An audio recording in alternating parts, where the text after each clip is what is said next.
सम्मानित साथियों, नमो बुद्धाय, जय भीम। हमेशा की भांति एक बार पुनः हम लेकर उपस्थित हो चुके हैं। आज का लेकर डॉक्टर अंबेडकर संदेश। बाबा साहब डॉक्टर अंबेडकर संपूर्ण वाङ्मय खंड 40 से पेज नंबर 152 से लेकर 154 तक आज बाबा साहब का ये स्पीच हम लेकर उपस्थित हुए हैं, जो बाबा साहब ने स्पीच दिया था सिद्धार्थ कॉलेज में 11 जनवरी 1950 को बाबा साहब का ये स्पीच होता है। ये स्पीच का निवेदन करते हैं सिद्धार्थ कॉलेज के छात्र कि जो विषय स्पीच का होना चाहिए वो हिंदू कोड बिल होना चाहिए।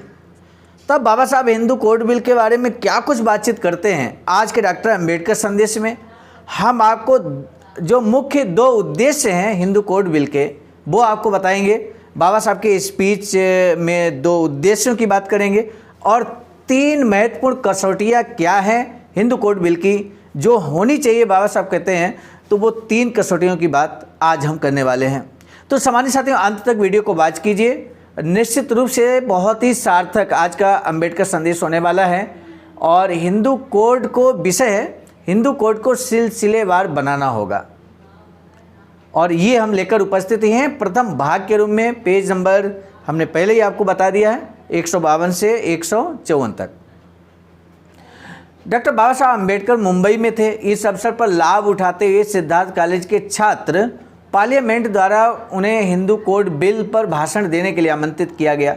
सिद्धार्थ कॉलेज बाबा साहब अंबेडकर की संतान जैसा ही होने के कारण उन्होंने छात्रों का अनुरोध माना और आश्वासन दिया कि वह हिंदू कोड बिल विषय पर जरूर भाषण देंगे। बुधवार 11 जनवरी 1950 के दिन सुबह 9 बजे सुंदराबाई हॉल में बुलाए गए छात्र पार्लियामेंट के अधिवेशन में वे बोले। बुधवार के दिन सुबह 8 बजे ही सुंदराबाई हॉल छात्रों से भर गया था। इनमें छात्राओं की संख्या कुछ अधिक थी। श्रोताओं में समाज के कुछ गणमान्य लोग भी उपस्थित थे। लाउड स्पीकर की विशेष व्यवस्था की गई थी। डॉक्टर बाबा साहब बोलने के लिए उठे। तालियों की गड़गड़ाहट के बीच छात्रों ने उनका स्वागत किया। उस वक्त डॉक्टर बाबा साहब बहुत ही उत्साह में थे। इतना ही नहीं, उनके चेहरे पर उस वक्त विनोद की लहरें भी दिखाई दे रही थीं।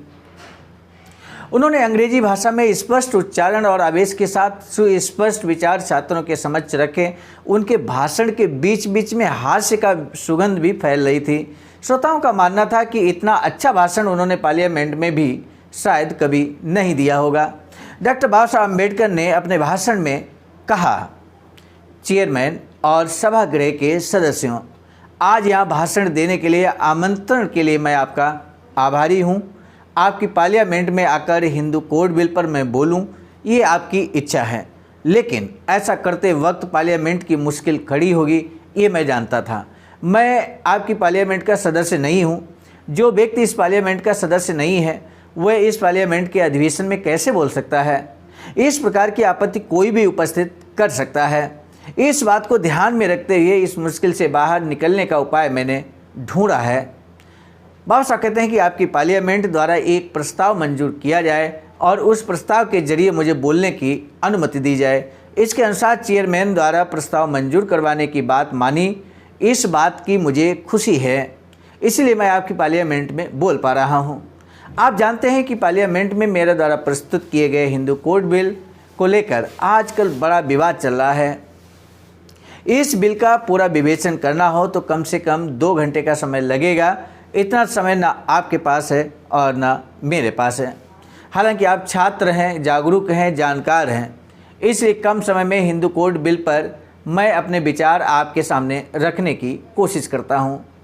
अभी आप छात्र हैं, इस बिल के अनुच्छेदों की सिलसिलेवार जानकारी आपको नहीं होगी। आप अपने पाठ्यक्रम, पढ़ाई और परीक्षा में व्यस्त होते हैं, लेकिन ये बिल आज के तथा भावी पीढ़ी के दृष्टिकोण से अत्यंत महत्वपूर्ण तथा इसके कारण देश को कौन कौन से लाभ मिलने वाले हैं, यह एक नागरिक के नाते आपको पता होना चाहिए। इसलिए इस बिल के बारे में मैं कुछ विशेष जानकारी आप लोगों को दे रहा हूं। बाबा साहब कहते हैं हिंदू कोड बिल के मुख्यतः 2 उद्देश्य हैं। नंबर 1, जो पहला उद्देश्य है हिंदू कोड बिल का, वो है हिंदू कानून को पूरे देश में सूत्रबद्ध करना। यह पहला उद्देश्य है। इसे अंग्रेजी में कोडिफिकेशन यानी कूटबद्ध करना कहते हैं। दूसरा उद्देश्य है हिंदू कानून की कुछ शाखाओं में सुधार लाना। इस दूसरे उद्देश्य पर ही फिलहाल छिड़ा हुआ विवाद केंद्रित है। पहले उद्देश्य के बारे में बोलना हो तो बता दूं कि उसको लेकर कोई विवाद नहीं है और होना संभव भी नहीं है। हिंदू कानून के सुसूत्रीकरण को लेकर सबकी सहमति है। किसी भी कानून के लिए मूलभूत कसौटियों की पूर्ति करनी पड़ती है और ऐसी ही कसौटियां हिंदू कानून के बारे में होना भी जरूरी है। बाबा साहब कहते हैं कि किसी भी कानून का 3 मूलभूत कसौटियों पर खरा उतरना जरूरी होता है। ये 3 कसौटियाँ निम्नलिखित हैं। नंबर 1, कानून का निश्चित होना जरूरी होता है। उसके किसी भी अनुच्छेद को अथवा प्रावधानों को लेकर संदिग्धता नहीं होनी चाहिए। इसका अर्थ स्पष्ट होना जरूरी है। ये पहली कसौटी है। कानून का सब जगह दूसरा जो बिंदु है, दूसरी जो कसौटी है, बाबा साहब कहते हैं कानून सब जगह एक समान होना चाहिए। प्रादेशिक बदलावों से वो जकड़ा हुआ ना हो। मुंबई में हुए कत्ल के लिए आरोपी को जो सज़ा मिलेगी वही तिरुचनापल्ली में हुए कत्ल दूसरी कसौटी है के लिए वहाँ के आरोपी को मिलनी चाहिए। कहने का तात्पर्य ये है कि चाहे उत्तर प्रदेश में घटना हुई हो, चाहे मध्य प्रदेश में घटना हुई हो, किसी भी राज्य में, महाराष्ट्र में घटना घटी हो, अगर सेम तरह की घटना है तो सेम तरह का उसको अपराध के लिए, सेम तरह का अपराध हुआ है तो सेम तरह का उसको दंड मिलना चाहिए। ऐसा कानून होना चाहिए। ये बात बाबा साहब कहते हैं। ये दूसरी कसौटी है, ये बात कहते हैं बाबा साहब। तीसरी कसौटी क्या है? सारी जनता जिसे समझ सके, उसका आश्रय ले सके, ऐसा आकार में सुयोग्य कानून होना चाहिए। अपने अधिकारों के बारे में हर नागरिक को पता होना चाहिए। हर बात के लिए वकील पर निर्भर रहना पड़े, ऐसा कानून ना हो। ये तीसरी कसौटी है। सामान्य साथियों, कुछ ऐसे अपराध हैं समाज में जो आप महसूस करते होंगे, देखते होंगे समाज में। वो अपराध होते हैं, तुरंत आपको धारा आपके दिमाग में आ जाती है कि इस धारा के तहत ये होगा। तो ये इसलिए क्योंकि सभी जगह समान रूप से कानून लागू होता है, इसलिए ऐसा है। किसी प्रदेश में कुछ और धारा है, किसी प्रदेश में कुछ और धारा है, तो ऐसे में फिर कन्फ्यूजन पैदा होती है।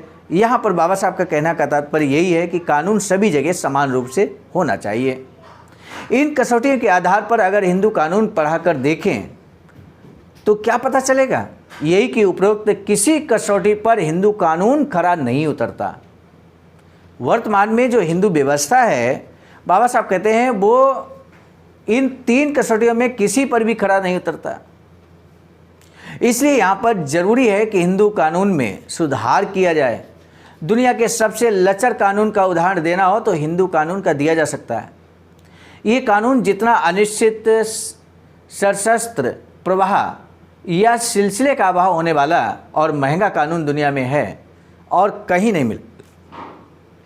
इस बारे में और अधिक विवेचन की जरूरत नहीं है। हिंदू कानून में सशस्त्र प्रवाह लाने की जरूरत है, ये बात सभी मानते हैं। यानी कि ये जो कसौटियाँ हैं इन पर सुधार होना चाहिए, ये बात बाबा साहब कहते हैं। और इसी सुधार को लेकर बहुत विवाद छिड़ा हुआ है।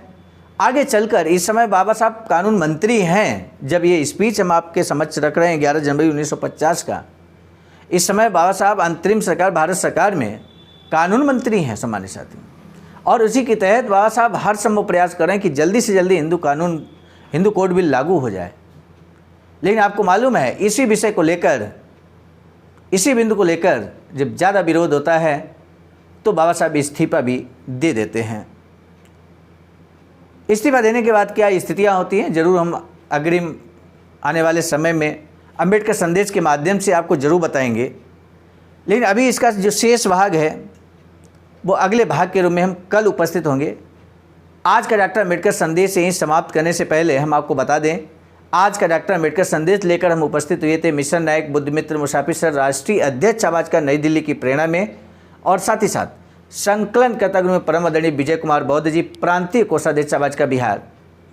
प्रस्तुतकर्ता के रूप में मैं स्वयं सर्वजीत आर्या, राष्ट्रीय मीडिया प्रभारी IIT सेल आवाज का, नई दिल्ली। मिलेंगे नए डॉक्टर अंबेडकर संदेश में, तब तक दीजिए इजाज़त। आप सभी को सादर नमो बुद्धाय, जय भीम।